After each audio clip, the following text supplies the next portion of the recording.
અષાઢી બીજના રોજ સુરતમાંથી અમરોલી લંકા વિજય હનુમાન મંદિરેથી જગન્નાથ ભગવાનની રથયાત્રાનું આયોજન કરવામાં આવે છે। આ વર્ષે પણ લંકા વિજય હનુમાન મંદિર દ્વારા ભગવાન જગન્નાથની રથયાત્રાનું આયોજન કરવામાં આવ્યું છે। રથયાત્રાને લઈને મંદિરમાં જોરશોરથી તૈયારીઓ કરવામાં આવી રહી છે। રથયાત્રાના ભાગરૂપે આજે પ્રસાદી તૈયાર કરવાના ભાગરૂપે મગ સાફ કરવામાં આવ્યા હતા। ભગવાન જગન્નાથની રથયાત્રામાં 50 મણ મગની પ્રસાદી લોકોને આપવામાં આવશે। महामंडलेश्वर मान सीतारामदास जी महाराज लंका विजय हनुमान आश्रम सूरत आज जगन्नाथ भगवान बहुत ही सारे रूपे प्रसाद में भोग धरावવામાં આવે છે। એવી રીતે મગ પ્રસાદીની લંકા વિજય હનુમાન મહિલા મંડળ દ્વારા સાફ કરવામાં આવી રહ્યા છે। સાફ કરીને પછી મગ પલાળવામાં આવે છે।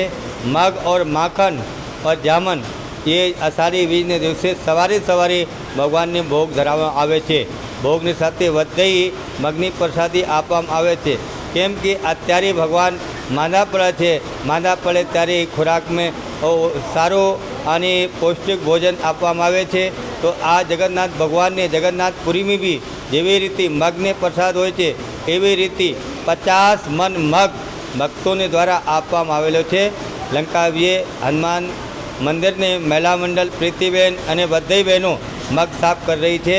ભગવાનને ભોગ ધરવાનું છે। જય જગન્નાથ।